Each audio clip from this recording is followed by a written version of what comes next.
Hello, ladies and gentlemen. My name is Moira Clarke, and I'm Professor of Strategic Marketing at Henley Business School, as well as Director and Founder of the Henley Centre for Customer Management. And I'm going to be talking to you today about supporting vulnerable customers in times of rapid change.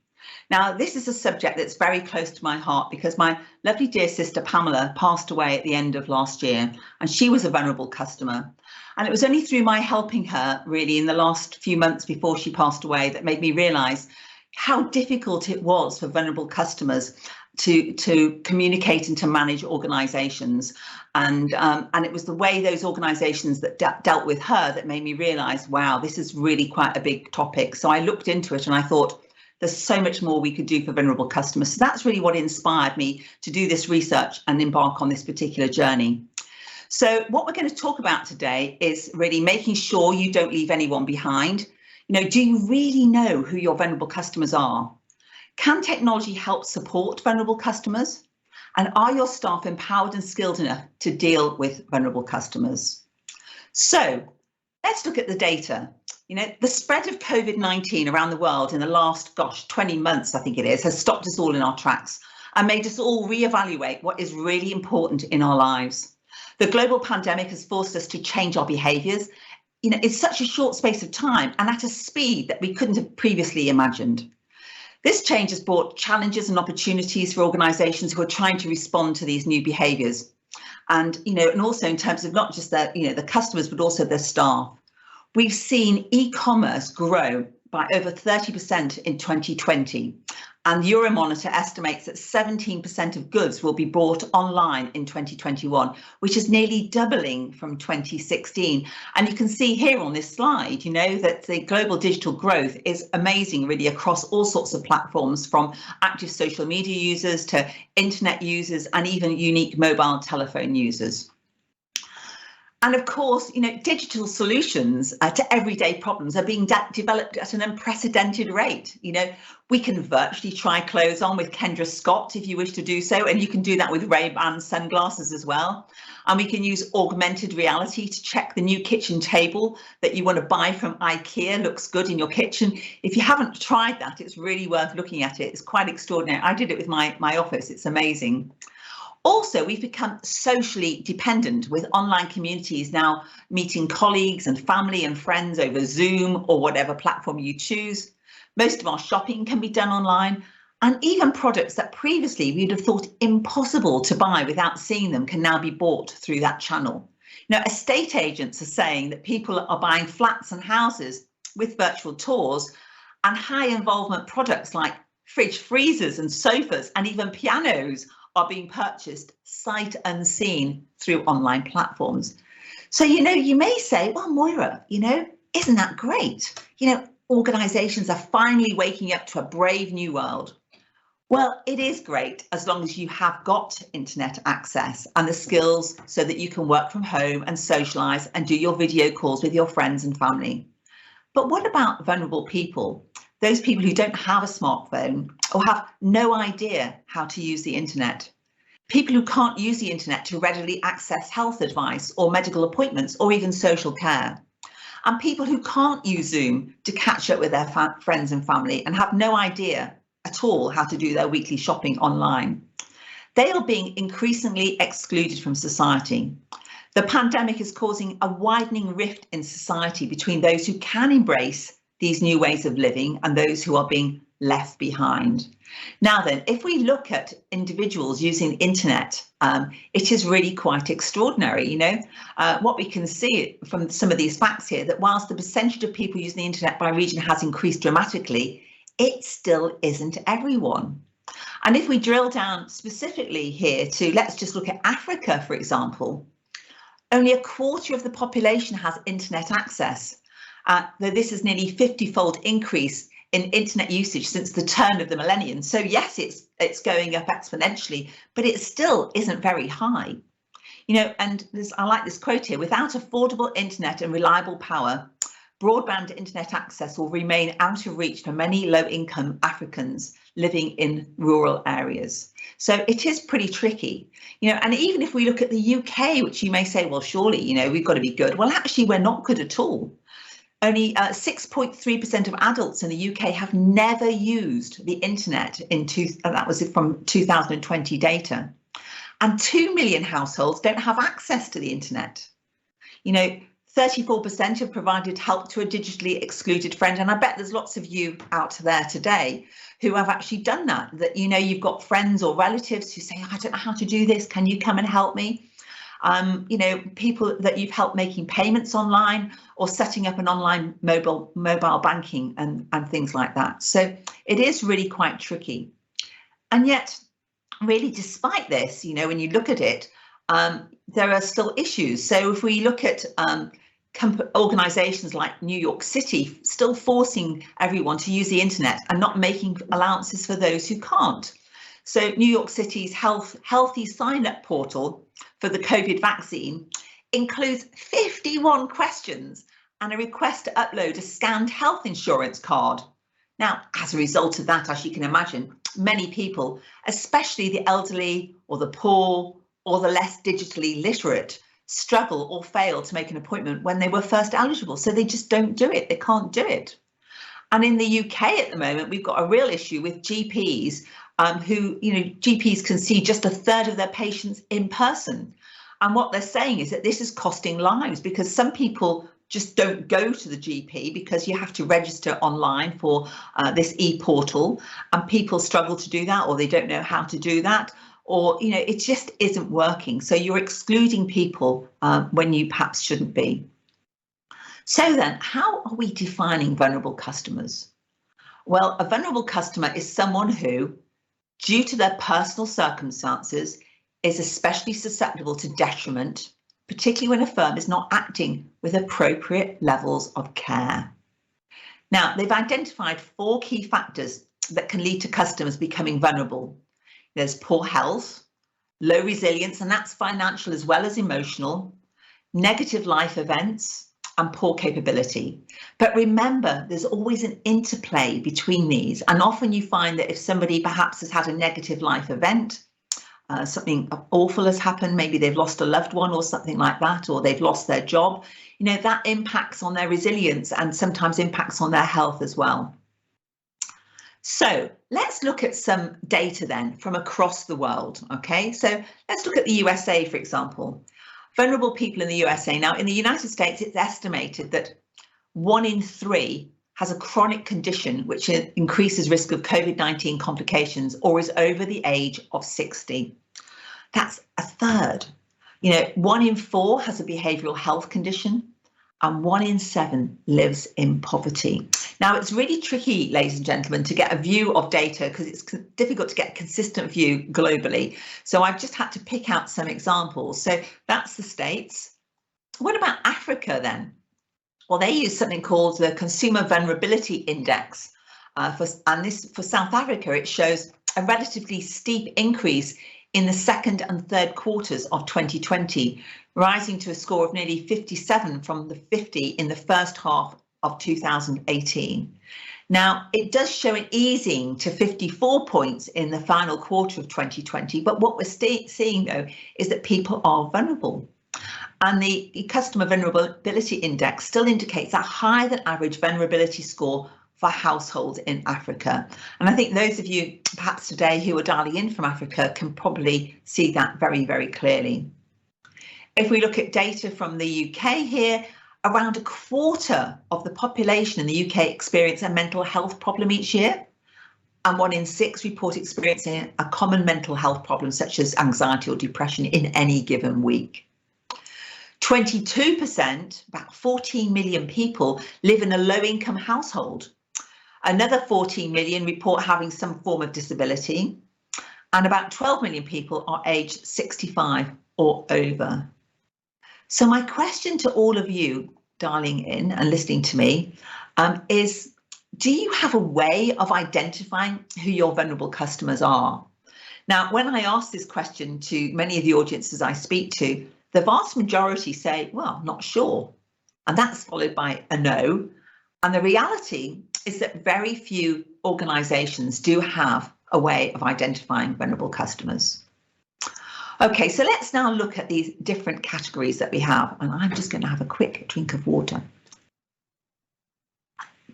So let's start then on customers with mental health issues. Now, the tricky thing here is the transient nature of mental health. That's an issue in itself because, it can be there and then it can be gone and it can back again. It's very transient. And what we find is that with people who have got mental health issues, there's a lack of mental bandwidth. And that's mental bandwidth is required to be able to think about engaging with suppliers. We've all suffered from this, when you're tired, you're exhausted, cognitively, you're struggling, you can't think straight, and you maybe have to sort out a loan or a mobile phone contract or something. And we all say, I can't do that now. Let's leave it to the weekend. Well, can you imagine doing that if you've got a mental health issue as well? People avoid switching suppliers or services because that requires stability and routine, and people with mental health issues find that hard. And also we find that compulsive behaviour and addiction can make it difficult for consumers to engage safely and effectively in a market. Yeah. And around a third of people with mental health issues also have a low income. So it's really tricky. We find there is a number of factors at play here. Now, this is a bit depressing, I'm afraid, but there's something called the Global Anxiety Index. And this was data that was collected in August 2021, so quite recently. And the simple question was, am I more anxious than I was last week? And you can see here, top of the list, I think you can see my cursor here, top of the list, India. A third of people are more anxious than they were the week before. Then we've got South Africa, USA, Australia, and the UK, So you can see that there's an anxiety level that has really crept up, that people are getting more and more anxious. Personally, I also think it's a fault of some of the media that are constantly hyping things up that make everybody anxious. If we look at that Global Anxiety Index a little bit more detail, you can see what people are concerned with. I think you can all see my cursor here, but the employment concerns, 31% are concerned about losing their job, and 21% are concerned about returning to my workplace. And we're seeing that there's a big reluctance of people to return to their workplace because they feel vulnerable or they're nervous for whatever reason. And then if we look over here on the right-hand side, safety concerns, I feel safe. Only 72% feel safe going to the store. Let's look down here. 42% feel safe attending in-person events, which is why we've got this virtually, of course. 45% feel safe taking a flight. 69% feel safe engaging in a person-to-person service, and 61% going to a restaurant. So you can see there's a lot of anxiety there. So if we move on then to customers on low income, key among the factors that may inhibit engagement among consumers on low income are things like constrained finances and aversion to risk. The higher risk of indebtedness, which can reduce the options available to them to get better deals, because if you're heavily indebted, if you owe a lot of money, then it's very difficult for you then to get access to better services. So you're less likely to have access to important enabling products such as the internet or a car or a bank account, because actually if you're very, very poor, you can't get to the internet and you can't look at the best deals for you and so forth. And low income consumers pay more actually for the same goods and services than high income consumers. That's really called the poverty premium, where maybe you're less able to move to the best fuel tariff. Or maybe you're paying more to receive a paper bill because of lack of internet access. So it is pretty tricky. And if we look at that data then globally, ladies and gentlemen, you can see here about 41% of South African consumers were spending more than their income allowed each month. In another indication of how vulnerable customers were, 80% reported delaying buying cars. And the major reason was that their financial situation had changed. So we can see here, global poverty is really pretty tricky. I mean, the lines for sub-Saharan Africa are going down, as they are for South Asia and Middle East and North Africa. But, they are still, although they're going down, people are still very much in poverty. If we look then, if we mix those two together, this is the Global Anxiety Index, and we mix health concerns over here with financial concerns here, you can see that it's really quite extraordinary. Now, these little black blobs are all the different countries. And you can see here, South Africa is up here with, people who, they're not quite health anxious and financially insecure, but they're getting there. India certainly is. Mexico and China is here. Spain, Poland, USA's further down. And actually, we all need to go and live in the Netherlands, ladies and gentlemen. That's really where your health is hopeful and you're feeling much more financially secure. The same with Germany. And we're pretty good here in the UK, it has to be said. So you can see here that health concerns are things like my physical well-being, the health of my family, making upcoming payments, that's financial concerns, and delaying making large purchases as well. So then, what about the pandemic? Well, globally, more consumers find themselves in vulnerable circumstances due to the pandemic, with many adults displaying a characteristic of vulnerability.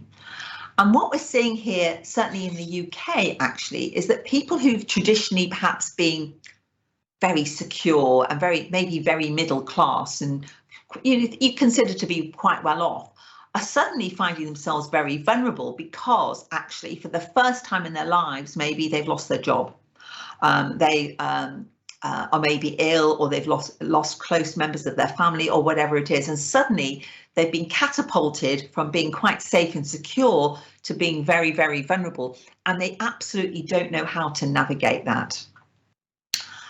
38% of respondents to this particular research says that the pandemic has made their financial situations worse, while 7% of adults claim they struggle to recover from the negative experience. Now, what we did here, actually, our own version of this in the UK, was this is a survey called the UMPH survey, and it was done in conjunction with Panel Base, and there's a reference for you there on the slide. And this is really interesting as it measures insights from over 7,000 people's perceptions of the impact of COVID-19 on their well-being and economic status.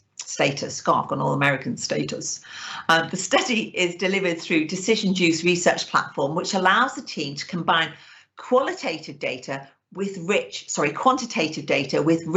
qualitative verbatim insights. So basically, this is 10,000 qualitative comments, and it uses this interactive sticky technology to record people's perspectives on this coronavirus impact indicator scale. And the scale basically asks respondents to self-reference where they sit in relation to their economic status and well-being. And these scales categorize the impact of the pandemic into 4 groupings. And what you can see here is you've got the hopeful in hardship. Yeah. So what you're seeing is a catastrophic economic impact. So that is economically difficult for them, but actually their well-being is pretty good. Yeah. We've got down here managing and optimistic. So not much impact on their economic, their finances, but also feeling pretty good. They've got time to nip out and go jogging and maybe learn to cook or whatever. Over here, we've got surviving but despondent. Now, these people have got financially, they're okay, but it's catastrophic well-being impact. So what it's saying is, yeah, financially, I'm okay, but maybe they're suffering from anxiety or loneliness or whatever it is. And then up here in catastrophic change, this is the group that obviously we would all be the most concerned about, because these people here have got catastrophic economic impact as well as catastrophic well-being impact. And I thought for the purposes of today that I would just extract some of the quotes from the research. You can imagine there's many, many more quotes than this. My household has less money as both of us were furloughed, but were furloughed most of last year, and it significantly impacted our mental health. And in referring to the future, what the next 6 months might be like, I think it won't change. Won't change much. I've lost my job, and that's not healthy economically or mentally. Or my operation was delayed due to the pandemic. Also, my mental health has gotten worse due to being made redundant. And the view of the next 6 months, possible loss of my home, mental health issues. So really serious things that obviously make people very, very vulnerable. We also did some research actually with an organisation called Resolver. Now, Resolver is a complaints platform. So if you've got an issue with an energy provider or a telco or anything like that, or a financial services company, you've got a complaint, you can actually go onto their website and complain about it. So what we did is we extracted data from over 18,000 complaints or people raising an issue. And from those, we identified 8.5%, which is actually 1,543, if we want to be precise, who were identified as being vulnerable. Now, we identified them as vulnerable based on their textual responses. So things like people might say, I've lost my job, or I'm ill, or I'm disabled, or, any kind of anything like that. And from that, we were able to identify those who were vulnerable. And you can see here from this slide that 31% of them were on a low income or, a loss of income. 28.5% mental health issues, because people sometimes would use the word, oh, I'm stressed, or I'm anxious, or, I really don't know what, so we would use those textual responses to look at that. You can see here that actually age was only 6.4% of this sample. So not that many people citing age as a point of vulnerability, but 4% with physical disabilities.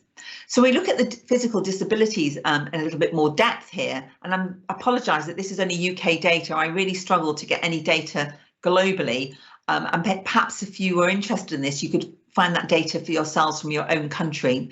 But what we found was that about 40 million people in the UK report having some form of disability. Surprisingly, 8% of children disabled, and 19% of working age adults, and 45% of adults over state pension age. Now, what we're seeing here, though, is that there is an extra cost due to people's impairment or condition. It's called the disability price tag. So in other words, if you're disabled, you might need more complex insurance policies, or you might need specialist equipment, or you might have higher energy bills.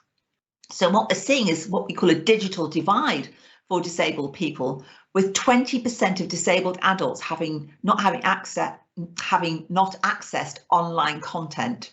And that's in contrast to just 5% of adults without disabilities. So, we really need to think about that as well when we're thinking about who our customers are and who are disabled, to think that, gosh, that's a lot, 20% of disabled adults having not accessed online content. And yet we're constantly putting things online and really disadvantaging some of these people. What about older customers as well? Now, actually, 2/3 of adults aged 75 and over display one or two characteristics of potential vulnerability. So some older people face challenges when navigating markets due to personal characteristics. Now, that might be things like multiple health conditions or sensory impairment. Either perhaps they can't hear clearly, or they can't see very well. Disability and cognitive impairment as well. So again, we're back to digital exclusion and limited digital capabilities. Digital developments can create new barriers for older people. Now, there's a word of caution here, though, ladies and gentlemen. Please don't use age as an indicator for vulnerability. Since just because you're older does not necessarily make you vulnerable. In fact, I can think of a colleague of mine who is, well into his 70s, and he is absolutely a digital native. My son will go to him for help because this guy is really, really, really great. So please don't think that just because you're older, you're necessarily vulnerable. This is why we need to be very clear about how do we identify who our vulnerable customers are. Now, but this age issue is really important. Now, please bear with me on this slide, because I think this is a really, really important slide. And what this slide is basically saying is that let's just take the UK for a moment here in the middle next to France. It's basically saying that in about 2017, there was a tipping point, which means that in the UK from 2017, there are now more people over the age of 65 than there are under the age of 15. I'll repeat that. In the UK, there are now more people over the age of 65 than there are under the age of 15. And that's even allowing for the COVID crisis, because as awful as it is for every single death, it still hasn't made very much of an impact in terms of this kind of data. You can see here that Germany and Italy tipped quite some time ago, which is one of the reasons why the Germans were very happy to have many immigrants coming in from Eastern Europe, because they need younger people in the country. Spain and Japan have already tipped. But what this graph is saying here is that by 2075, I think, the whole world will have tipped.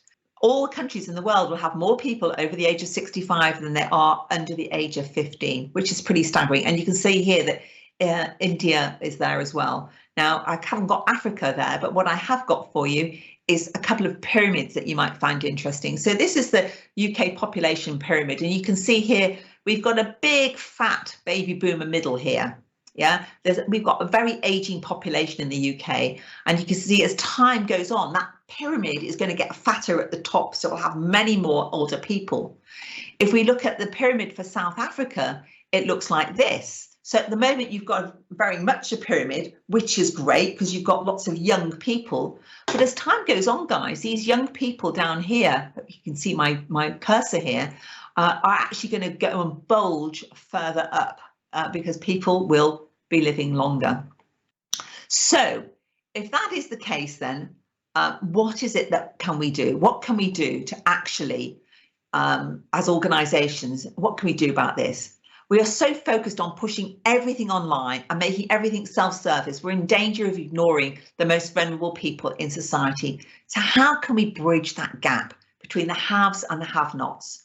So I think it's important for us to reflect on what we might do to address this serious issue in our society. And I've got four main suggestions for you. Number one, understand vulnerable customers and their needs. They need to know how many, you need to know how many vulnerable customers you have and why they're vulnerable. Understand vulnerable customers' needs their needs are vital. And so really just ask them. We can actually ask them, what their needs are, what they want. And we can also use information from trade bodies, or in the UK, we have the Financial Conduct Authority that we can ask, and they collect data on things like this. You can analyse your internal data like we did with Resolver, where you use text analytics to pick up words that show that people are vulnerable. And also, really importantly, you can ask your frontline staff. They are the best source of information. They know more than anybody who is vulnerable from their conversations that they're having, perhaps in contact centres, and they will give you some clues. You can also monitor responses to meeting their needs and assessing where improvements could be made. So you can actually see, well, if we do this for our vulnerable customers, well, does that make improvements? And you also really need to be able to better align your products and services and customer experience to alleviate problems for customers. So look at how you design your products and how you design your services. Does that make the experience better for customers? Also, you can use technology to help vulnerable customers. Technology can not only help to identify vulnerable customers, through software for voice analytics or through text, and then provide help to staff about how to deal with those situations. You can also use technology to automate tasks to improve customer experience, using technology to make it easy to be a customer, to reduce pain points, if you like. I mean, you can use things like Alexa, Alexa, turn the TV on, Alexa, look at my energy bill. You can look at some of those, that kind of technology that will make it easy for people.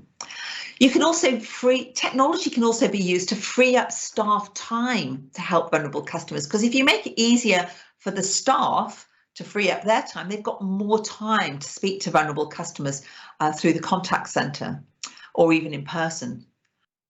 You can also, ask customers questions, if you like, ask them, and report and monitor staff performance in dealing with vulnerable customers as well, because the technology will be able to help you do that. The third point here is to empower and upskill staff to deal with vulnerable customers. This is just so important.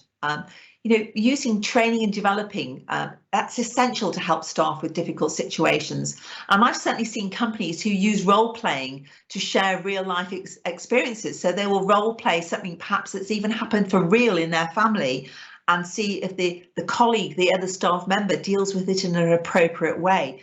Role playing, I think, is very, very powerful. But you also need to empower staff to do the right thing for the customer. Let them make adjustments for vulnerable customers in ways that they think are appropriate.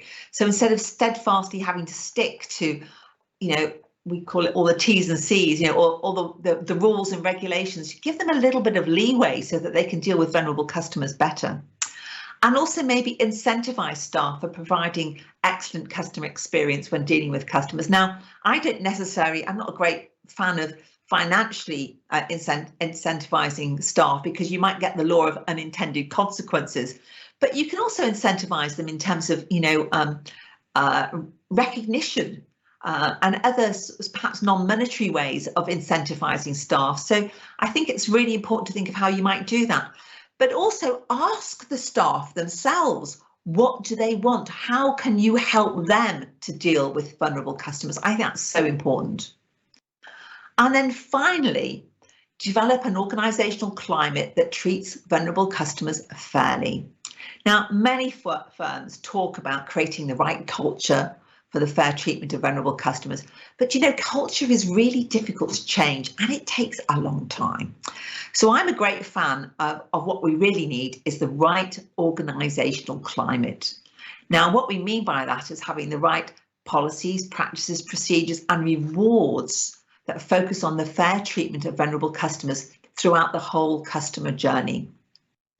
This commitment needs to come from the top of the organisation and permeate all the way down to the bottom. So senior managers' behaviours are critical here.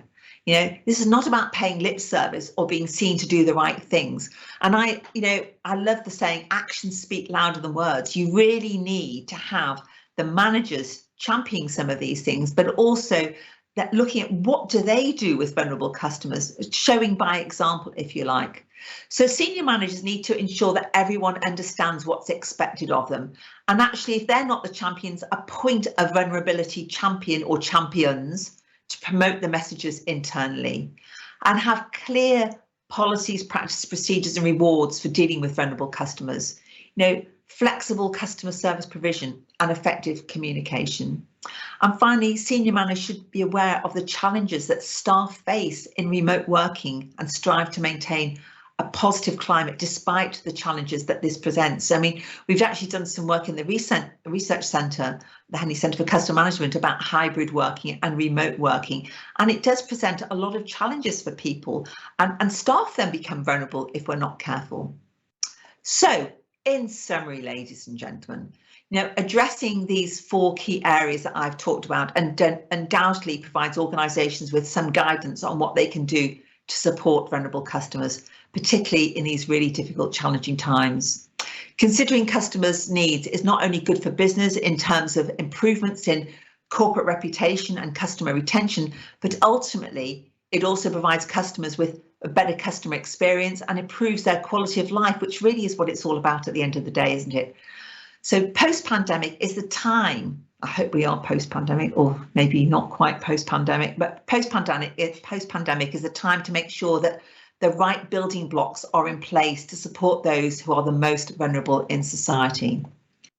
It is said that societies are judged on how well they look after their weaker members. And I really genuinely do worry that in the quest for ever improving, seamless digital solutions to deliver fantastic customer journeys, we're in danger of forgetting the most vulnerable in our society. Yes, there are various government initiatives covering inclusivity and alternative service for disadvantaged groups, but the question that you should ask in your organisation is, what can we do? Can we do more? What can we do to help the vulnerable? So in summary then, ladies and gentlemen, just understand vulnerable customers and their needs. Use technology to help vulnerable customers. Empower and upskill staff to deal with vulnerable customers, and really develop that climate that treats vulnerable customers fairly. And finally, monitor responses to meet their needs and assess where improvements can be made. Thank you very much indeed. Thank you, ladies and gentlemen.